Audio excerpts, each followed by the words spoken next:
magandang umaga guys. Ngayon guys, yung gagawin natin ay GMC Envoy.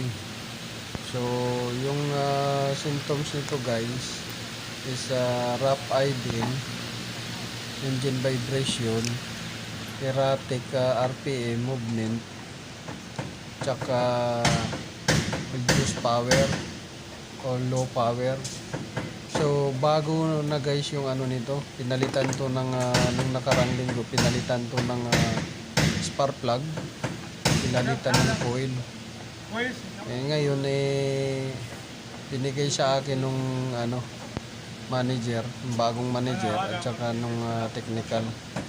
Kasi ayaw nang pumayag nung may-ari na ibang lahi yung gagawa. Ngayon gusto niya Pilipino yung gagawa tsaka mag-diagnose. So diyan guys, makikita nyo binabaklas ko yung air duct hose tsaka yung intake manifold hose nya. So makikita nyo dyan, kausap ko yung may-ari nyan. So yung may-ari nyan guys is may dalawang shop yan, may workshop din yan siya. So may-ari yan ng Mercedes-Benz na ginagawa na workshop, tsaka Asian na workshop. So may workshop yan siya dalawa, kaya tested na niya na Pilipino yung kasi yung mga technician na doon mga Pinoy, mga Pilipino. So lang niya yan dyan, pina-diagnose kasi wala naman silang scanning doon na pang GMC. So ang niya, dinala niya dyan kasi exclusive na American cars dyan. Although na mayroon siyang Asian na workshop at saka Mercedes na workshop, so dinala pa rin niya dyan. So nagtiwala siya guys sa atin, dinadiagnose ko yan. So sabi ko sa may-ari, saka sabi ko sa manager, kahit bago yan, yung spark plug tsaka coil, kung tinatawag na factory defect or low quality, kasi baka mamaya yung binili nila Taiwan na made or hindi natin alam kung China made or whatever, basta hindi natin alam kasi hindi ko nakita guys yung karton na binili niya na mga so aftermarket siguro na parts ang binili, yung spark plug pati yung coil. So yan yung may-ari na gusto niya Pilipino ng so tinatanggal ko dyan guys yung yung niyan, nawawala yung code. Minsan magmi-misfire sa number 6, minsan mawawala. So itong GMC Envoy, may experience na ako nito. Minsan pagka ganyan may dati akong pinalitan ng coil at saka spark plug, tapos namamalya siya pero walang code. Pero na-trace ko rin yung yung connector at saka yung wiring harness niya naglulos doon sa sa connection niya. So ibig sabihin for connection, for electrical connection yung sakit. So yan guys, number 6 yung misfire, pero minsan nawawala siya. Ngayon ang ginawa ko, lilipat ko siya sa number 5 kung lilipat ba yung misfire, para ma-confirm ko yung ignition coil tsaka spark plug. So nilipat ko yan sa number 5 para ma-confirm ko kung lilipat ba yung misfire niya, kahit na hindi siya mag-code. Basta makita ko lang doon sa data graph niya na mayroon siyang misfire. So dyan, pinakausap nga ako dyan guys kasi gusto niya talaga Pilipino yung gumagawa ng sasakyan niya. May Mercedes-Benz din yan siya guys, saka BMW. Pagkatuwing pumupunta dyan, ako hinahanap niya. So advantage lang talaga tayo dahil sabi niya, ang mga Pilipino may alam, marunong sa computer, marunong mag-intindi ng DTC, marunong mag-intindi ng makina, mag-diagnose. Kaya tiwala talaga siya sa Pilipino. So dyan kinakausap nga niya ako, sabi niya sa akin guys na kung balak ko na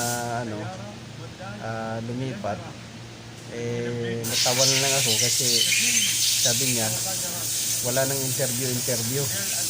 So tanggap ka kaagad sa Asian ka na workshop niya or sa Mercedes, sabi niya. Tapos ang alok pa niya dyan guys, 6,000 real yung alok niya, basta Pilipino, basta marunong sa lahat, aircon, tapos mechanical, transmission, electrical. Yan yung niya, pinakausap niya ako, parang parang sinusulot na niya ako dyan yun yung niya.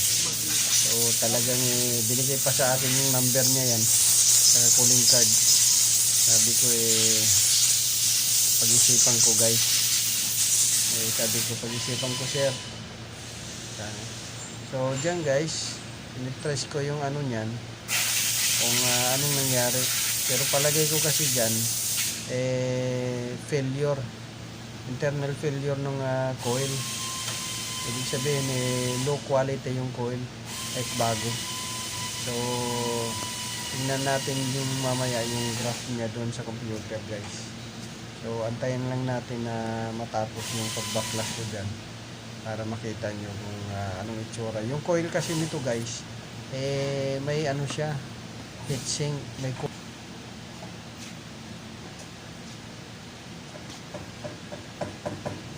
dyan guys, pinapakita ko sa kanya, ina-explain ko, sabi ko, pag bago ang spark plug mo, sabi ko, dalawa lang yung pwedeng mangyari dyan.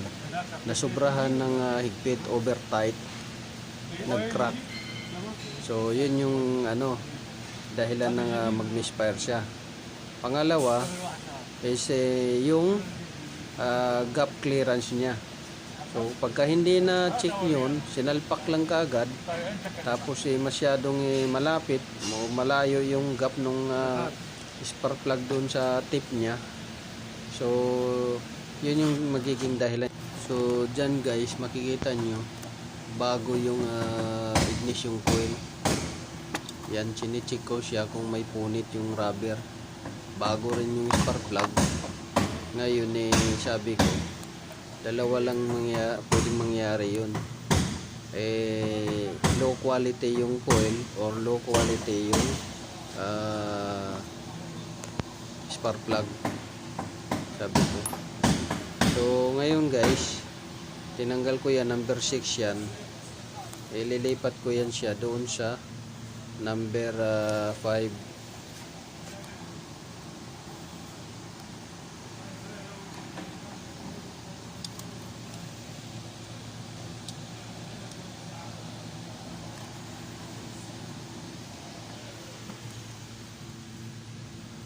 Kasi yung problema nito guys, pagka binubunot mo lang isa-isa yung tawag doon, yung connector, nagre-response siya, kunting-kunti lang talaga yung misfire nito, nanginginig siya ng kunti lang, hindi talaga totally na malakas yung inig niya. Pero pagka nanakbo siya, doon daw sabi ng mayari, doon niya nararamdaman pagka nanakbo na siya guys. So yan, tapos ko na nilipat doon sa number 5. So lumipat yung misfire. Ngayon nilipat ko uli sa number 2. So dyan guys, makikita nyo may misfire sa number 2. So yung coil ang nilipat ko, hindi ko na nilipat yung spark plug. So guys, ngayon na-confirm natin na yung ignition coil yung may failure.